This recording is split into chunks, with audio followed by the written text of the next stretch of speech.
Sasa tuna mada ambayo imekwisha zungumzwa. Tutadiskasi vitu mbalimbali, wazungumzaji wataendelea kuzungumza sana. Tuna masaa kama mawili very much effective. Kwa hiyo tutumie vizuri sana ili tusipate hasara. Kwa hiyo tunajua habari ya train movement. Tunajua habari ya treni ambavyo kabla haijaanza kuondoka stesheni inafanywa marshalling. Baada ya kufanywa marshalling inapangwa kwa ajili ya kuondoka, inaombewa line clear. Hiyo line clear kisha ombwa, treni inatoka stesheni A kwenda stesheni B. Humu njiani kuelekea kwenye stesheni B inakuwa kuna some process mbalimbali nyingi. Hiyo michakato tutajifunza zaidi kuona ambavyo inavyokuwa kupitia hii forum ya leo. Na ikifika kule station B inapokelewa, inaitwa reception. Kwa hiyo kuna dispatch, kule kuna reception. Na hapa katikati ni on transit. Kwa hiyo kuna issue za train ikiwa at station, kuna issue za train ikiwa on transit, na kuna issue za train zikiwa at destination. Mambo yote yale yanachagizwa na events mbalimbali ambazo zinapelekea utolewaji wa warning order. Ama kwenye receive au dispatch kuna some issues au train movement en route. Kwa makini tutapita humo kwenye kila eneo, kila mmoja atakuwa anazungumza na kuweza yeye, lakini uwe na muda wa kuchuja na kuchakata vitu kadha wa kadha na ku-take notes. Itakusaidia wakati mwingine ili uweze kutoa taarifa hiyo kwa viongozi wakubwa zako, lakini pia jinsi ya kuandika warning order kwa usahihi. Kitabu cha warning order, au pia hakuna kitabu cha line clear inquiry pale kwako, uweze kupata kutoa train. Yaani watakuona bogus ukiwaambia nimeshindwa kutoa train hapa kwa sababu sina warning order au sina inquiry book. Watakuona GR 102B huijui. Mtu mmoja tusomee kule. Atusikie teta.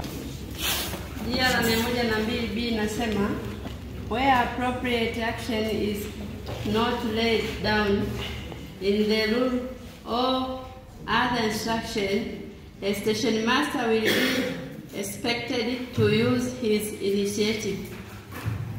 Ina maana kwamba kama hakuna mwongozo wowote ulioandikwa juu ya kitu fulani, wala hakuna form fulani zilizoko hapo kwa ajili ya kazi fulani, sawa, wanategemea utumie initiative zako, sawa, ili mambo yaende. Usiambie kwamba jamani nimeshindwa kutoa treni hapa kwa sababu hamna line clear zimeisha. Private number sheet, unafahamu tafadhali kwa juu. Nafahamu mmoja, wawili, watatu. Wengine bado hamjaziona, sio? Taziona wiki hii. Sawa? Private number sheet, zitakuwa namba nyingi za kumpa mwenzako anayekuomba njia. Sawa? Sasa kuna wakati zote zinaisha, alafu hujapewa sheet nyingine. Usiambie kwamba mimi hapa sina private number, kwa hiyo bwana wewe kana hiyo gari huko, utakuona pia huko bogus. Sawa? Tumia initiative. Andaa pale ka temporary kako kanamba angalau 10-20. Wakati unangoja wakuletee, utakuwa unaandika na kata hii, unaandika na treni yako pata rehina. Hivyo unaendelea. Warning order kama zimeisha, unachukua plain paper. Sawa? Unaiweka carbon chini huku, unaandika, unampa maelekezo vile vile kwa mfumo ule pale jinsi ilivyo. Na muhuri alafu unampa na saini, unampa ile ya kwake. Tukote itakusaidia. CRB imeisha, usiambie kwamba sijui arrival, sijui departure sababu CRB zimeisha. Chukua daftari la shilingi 200, lichore pale, up na down, maisha yaendelee. Watakuona uko vizuri. Mseme vijana, usema zimeisha kabisa hapa, saa hizi itakaa tu.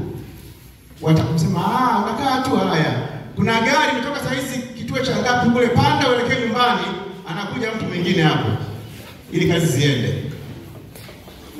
Kwa hiyo jitahidi kuwa very much smart, full of initiatives na reasoning.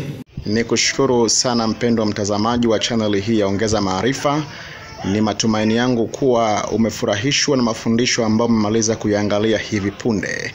Na kama ndio tu unaanza kutembelea channel hii siku ya leo, tafadhali angalia pia vipindi vilivyopita. Na usisahau kusubscribe channel hii, kwani utapata updates kila wakati kwa kinachoendelea. Tafadhali baki nasi. Ongeza Maarifa. Asante.